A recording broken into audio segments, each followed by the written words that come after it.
12 जनवरी 2025 रविवार। प्रभु यीशु का बपतिस्मा। तू मेरा प्रिय पुत्र है, मैं तुझ पर अत्यंत प्रसन्न हूँ। पहला पाठ नबी ईसायास का ग्रंथ अध्याय 40 पद संख्या 1 से 5 और 9 से 11। तुम्हारा ईश्वर यह कहता है, मेरी प्रजा को संत्वना दो, संत्वना दो। यरूशलेम को ढारस बंधाओ और पुकार कर उससे यह कहो कि उसकी विपत्ति के दिन समाप्त हो गए हैं और उसके पाप का प्रायश्चित हो चुका है। प्रभु ईश्वर के हाथ से उसे सभी अपराधों का पूरा दंड मिल चुका है। यह आवाज आ रही है, निर्जन प्रदेश में प्रभु का मार्ग तैयार करो, हमारे ईश्वर के लिए मैदान में रास्ता सीधा कर दो। हर एक घाटी भर दी जाए, हर एक पहाड़ और पहाड़ी समतल हो जाए।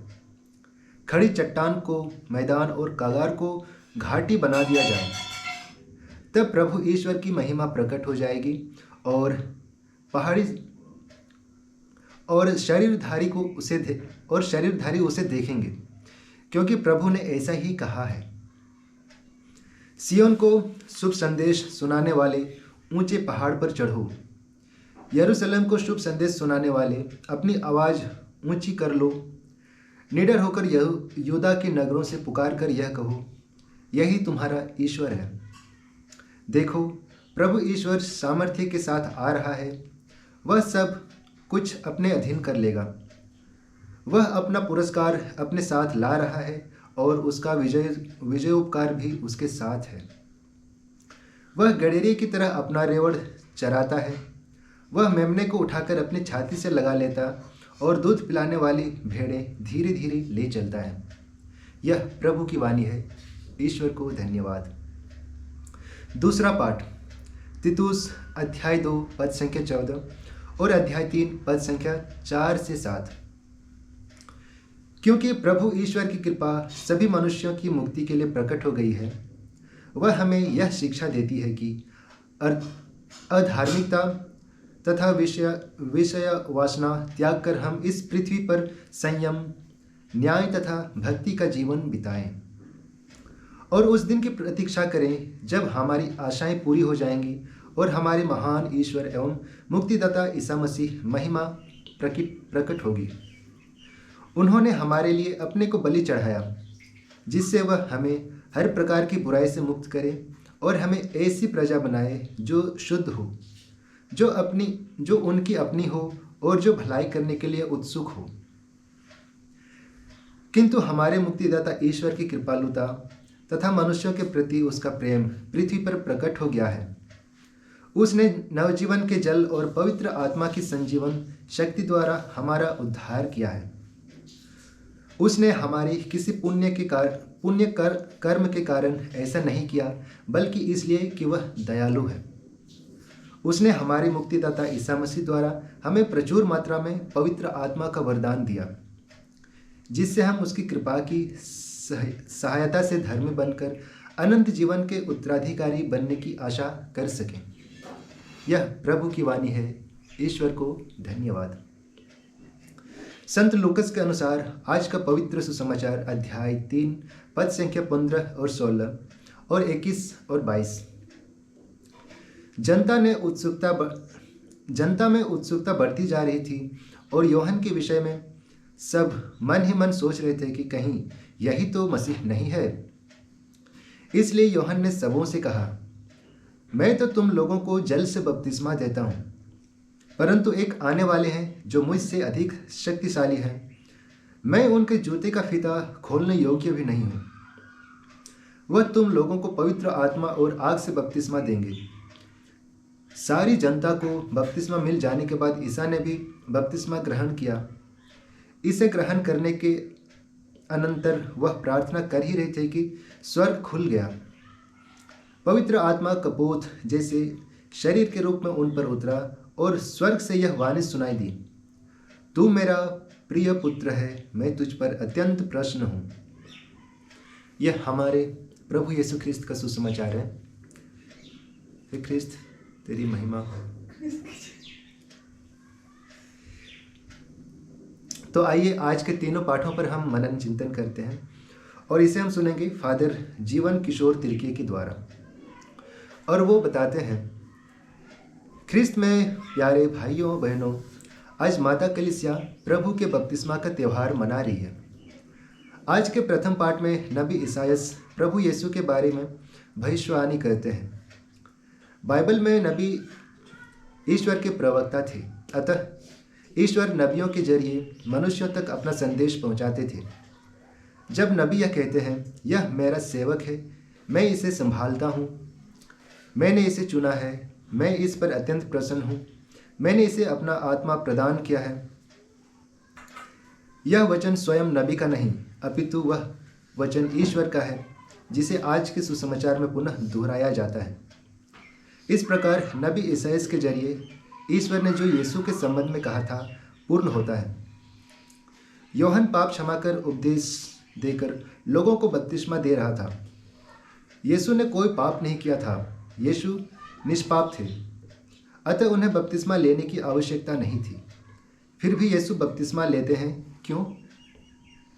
यीशु बपतिस्मा ग्रहण कर हमारी मानवीयता में भाग लेते हैं, हमारे पापों को अपने ऊपर लेते हैं। सुसमाचार के अन्य जगहों में हम यीशु को यह कहते हुए पाते हैं कि उन्होंने एक और बपतिस्मा लेना है। वह बपतिस्मा उनका सूली पर मरना है। इस प्रकार यीशु हमारे पापों के लिए पश्चाताप करते हैं, हमारे पापों के लिए दुख सहते हैं, हमारे पापों के कारण उन्हें मृत्यु सहना पड़ता है। इस प्रकार वे हमारे पापों से मुक्ति देते हैं। यीशु के बपतिस्मा के बाद स्वर्ग खुल गया और ईश्वर का आत्मा कपोत के रूप में उतरा और यीशु के ऊपर ठहर गया। यीशु ने पवित्र आत्मा को ग्रहण किया, उन पर पवित्र आत्मा की मोहर लग गई।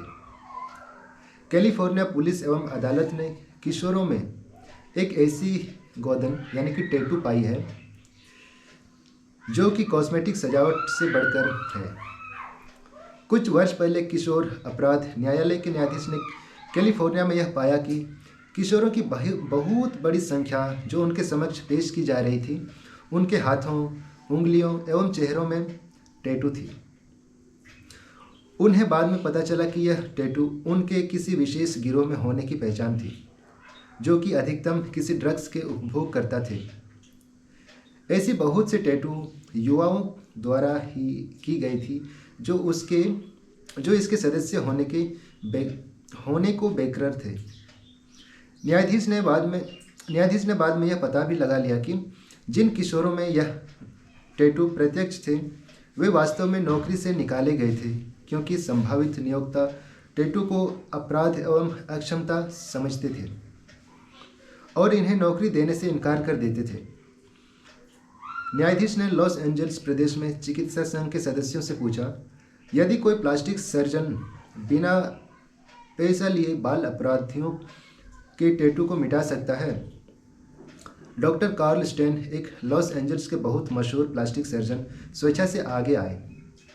1981 में उन्होंने सैकड़ों युवा रोगियों के गोदन यानी कि टैटू कौशल्य चिकित्सा द्वारा उच्छेदन कर, रगड़कर, लेजर से और लगभग सभी जाने गए तरीकों से मिटाया था। हमारी बपतिस्मा एक टैटू है, पवित्र आत्मा द्वारा अमिट रूप से मुद्रित किया गया है, जो हमारे यीशु के शिष्य होने की पहचान है। कोई भी सर्जन इसे न मिटा सकता है और न ही इसे हटा सकता है। यह मोहर या टैटू भले ही हमारे बुरे कर्मों, वचनों एवं सोचों में धूमिल हो सकता है, पाप रूपी गंदगी उसे भले ही दबा सकती है, परंतु यह न कभी धुलेगा, न मिटेगा और न ही हटेगा। सुसमाचार कहता है, स्वर्ग में वह वाणी सुनाई दी, यह मेरा प्रिय पुत्र है, मैं इस पर अत्यंत प्रसन्न हूँ। यीशु के बपतिस्मा के पश्चात स्वर्ग से पवित्र आत्मा कपोत के रूप में उतरा।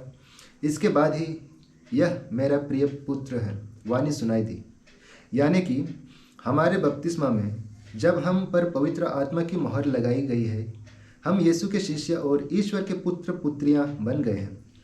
पर क्या हमारे पड़ोसी या लोग पवित्र आत्मा की मोहर जो हमारी यीशु के शिष्य व ईश्वर के पुत्र होने का पहचान है देख पाते हैं?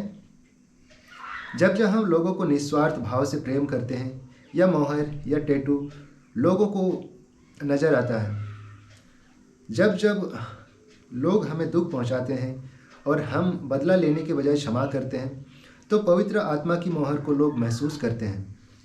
जब जब हम अपने अत्याचारियों व दुश्मनों के लिए प्रार्थना करते हैं, हमारे दुश्मन व अत्याचारी हम पर पवित्र आत्मा की मोहर को देख सकते हैं। जब जब हम भूखों को खिलाते, प्यासों को पिलाते, नंगों को कपड़ा पहनाते और बंदियों से मिलने जाते हैं तो ये लोग हम पर पवित्र आत्मा की मोहर को देख सकते हैं। जब जब हम दिन दुखियों की सेवा करते हैं तब दिन दुखी हम पर लगी पवित्र आत्मा की मोहर का एहसास कर सकते हैं।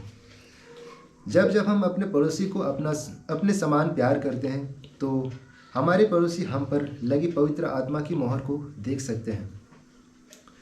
जब हम यीशु के शिष्य व ईश्वर के पुत्र पुत्री के भांति जीवन जीते हैं तो लोग हम पर पवित्र आत्मा की मोहर को देख सकते हैं। संक्षिप्त में, जब हम ईश्वर की इच्छा व योजना या ईश्वर के वचन के अनुसार जीवन जीते हैं तो लोग हम पर लगे पवित्र आत्मा की मोहर को देख सकते हैं। तो ख्रिस्त में प्यारे भाइयों और बहनों, आइए आज जब हम प्रभु यीशु के बपतिस्मा का त्यौहार मना रहे हैं तो हम ईश्वर से इस कृपा के लिए प्रार्थना करें कि हम ऐसा जीवन जिएं ताकि हमारे अड़ोस पड़ोस के लोग, समाज व संसार हम पर लगी पवित्र आत्मा की मोहर को देख सके और महसूस कर सकें। सबको जय यीशु।